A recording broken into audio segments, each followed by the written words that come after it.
نحمده ونصلي على رسوله الكريم اما بعد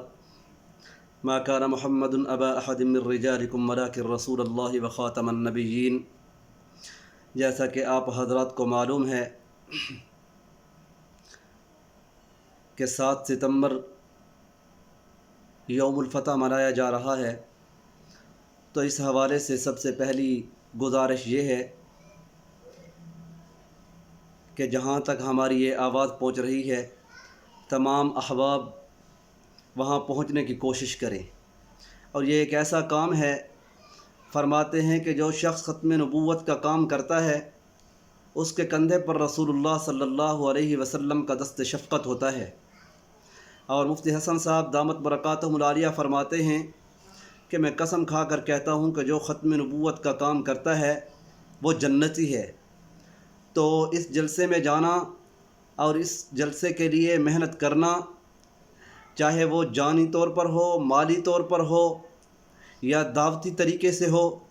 ہر حوالے سے گفتگو کرنا یہ انسان کے لیے فائدے سے خالی نہیں ہے، بلکہ ہمارا یہ حق اور فریضہ ہے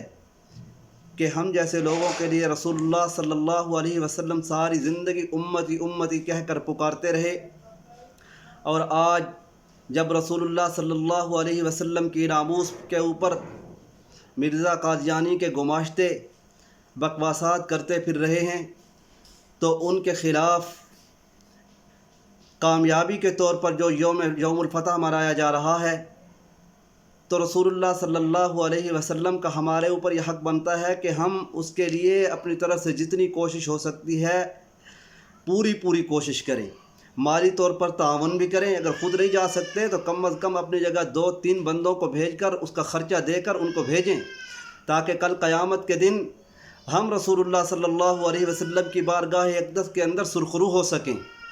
تو اسی حوالے سے یہ اہم گفتگو کرنے کا مقصد یہی ہے کہ تمام حضرات جن تک یہ آواز پہنچ رہی ہے وہ اس جلسے کے اندر اپنی شرکت کو یقینی بنائیں اور مالی طور پر بھی تعاون کریں اور لوگوں کو دعوت بھی دیں، ان کا سامان اٹھائیں،